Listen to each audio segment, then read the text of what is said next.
¿Qué tan visible es tu fe? ¿Dónde está tu fe en medio de las tormentas de la vida? ¿Es tu fe una fe que vence o una fe que se da por vencida?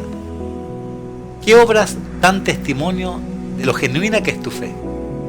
Y a continuación reflexionaremos rápidamente ante los siguientes casos en donde nuestro Señor Jesucristo le preguntó a sus discípulos: ¿dónde está vuestra fe? Donde sanó a un hombre gracias a la fe que había visto, donde se maravilló gracias a la fe de un centurión, y donde dijo a una mujer que su fe era grande. Además, también reflexionaremos acerca de la importancia de las obras como evidencia de una fe genuina. En primer caso, en el que reflexionaremos, lo conoceremos leyendo en el Evangelio de Lucas, capítulo 8, verso 22 al 25, y dice: Aconteció un día que entró en una barca con sus discípulos y les dijo: pasemos al otro lado del lago, y partieron.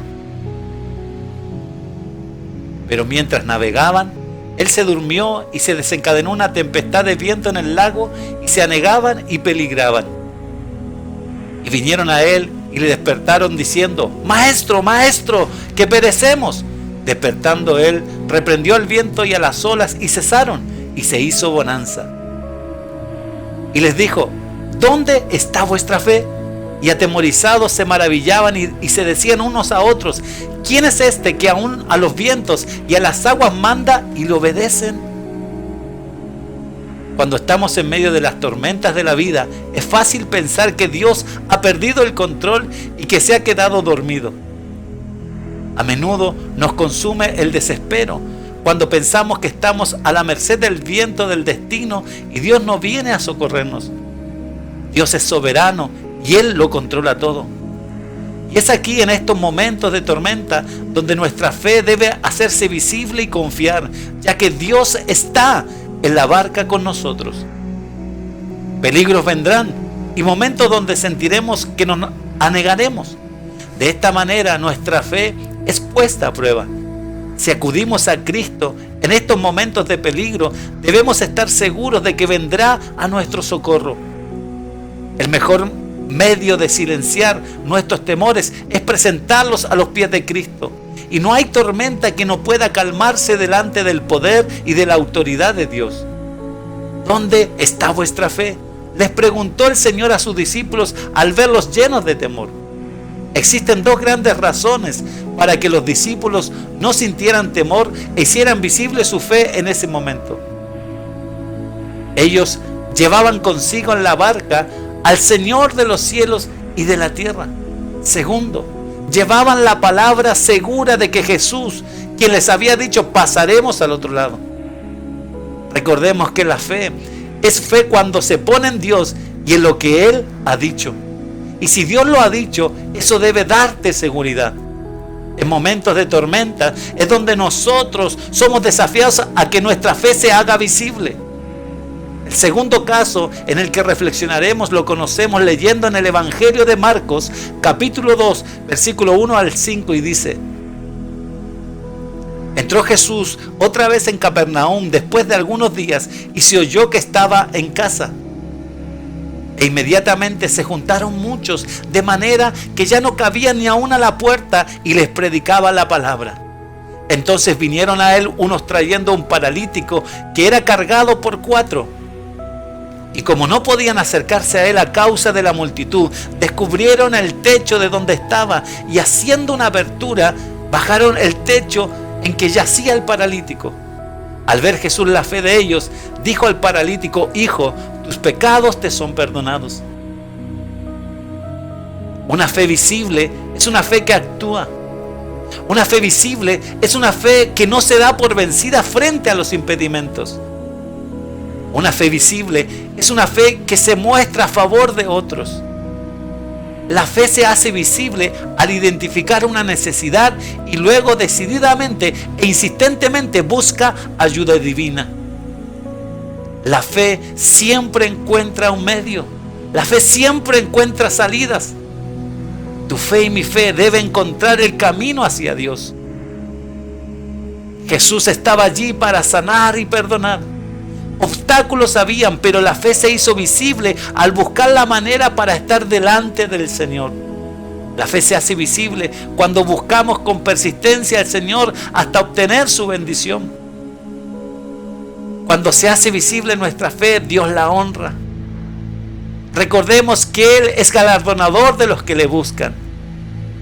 El tercer caso en el que reflexionaremos lo conocemos leyendo en el Evangelio de Mateo capítulo 8, versículos 5 al 10, y dice: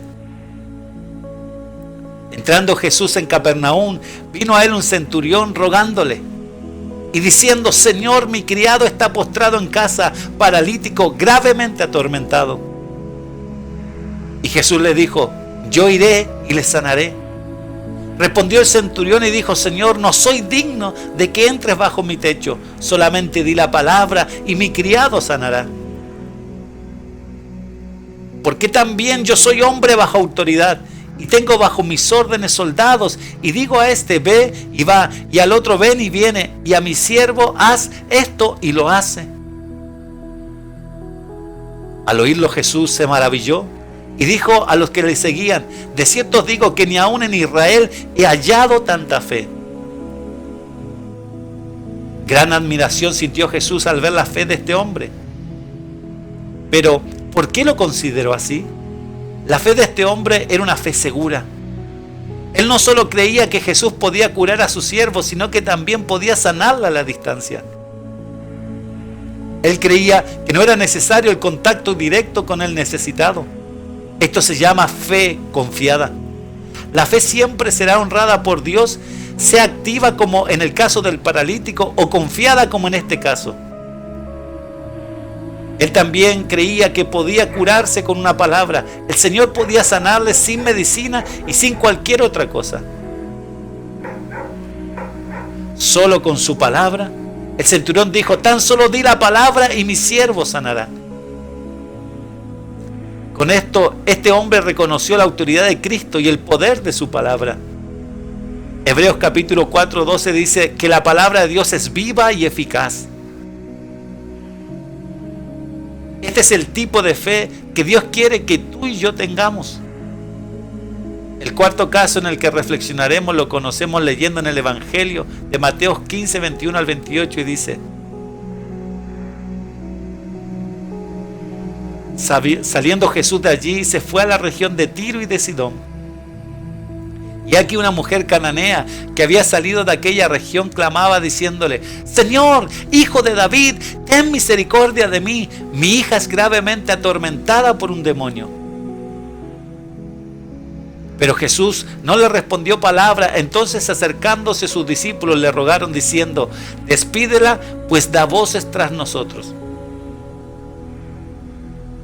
Él respondiendo dijo: no soy enviado sino a las ovejas perdidas de la casa de Israel. Entonces ella vino y se postró ante él diciendo: Señor, socórreme. Respondiendo él le dijo: no está bien tomar el pan de los hijos y echarlo a los perrillos. Y ella dijo: sí, Señor, pero aún los perrillos comen de las migajas que caen de la mesa de sus amos. Entonces respondiendo Jesús dijo: oh mujer, grande es tu fe, hágase contigo como quieras. Y su hija fue sanada desde aquella hora. Analicemos lo siguiente. Cuando clamó esta mujer a Jesús, el pasaje dice que él no le respondió palabra. Aunque la mujer tenía una gran fe, Jesús no le concedió la bendición de inmediato. Ella clamó y por un momento el Señor no respondió palabra. Él decidió esperar para darnos una gran lección de fe. Preguntó: ¿acaso no era correcta su oración? ¿La oración era la correcta? ¿No era un caso de suma necesidad? Claro que lo que era. ¿No era tan ferviente como debía ser? Era intensamente ferviente. ¿Acaso no tenía fe? Sí, su fe era grande, solo debía llegar al punto de hacerse visible.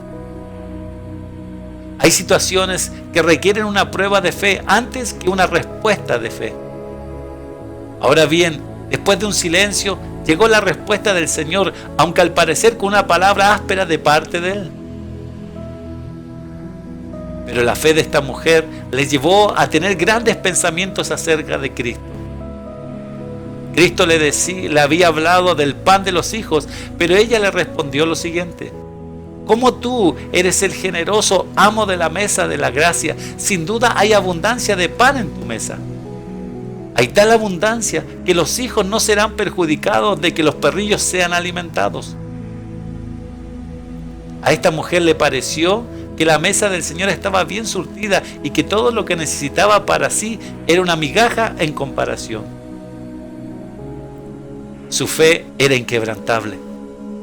Tener grandes pensamientos acerca de los problemas nos llevará a la desesperación. Tener grandes pensamientos acerca de Dios nos llevará a la paz.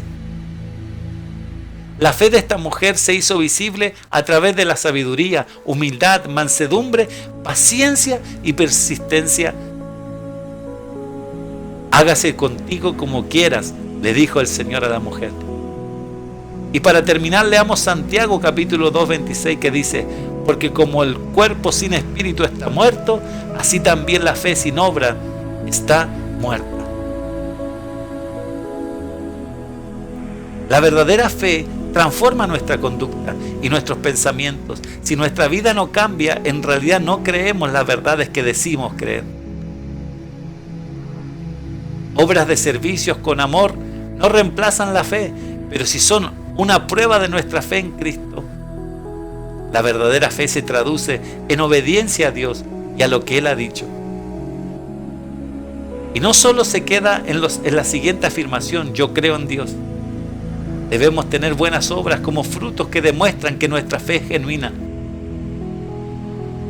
Hay quienes no necesitan decir que tienen fe. Sus obras que hablan de la fe que profesa lo dicen claramente.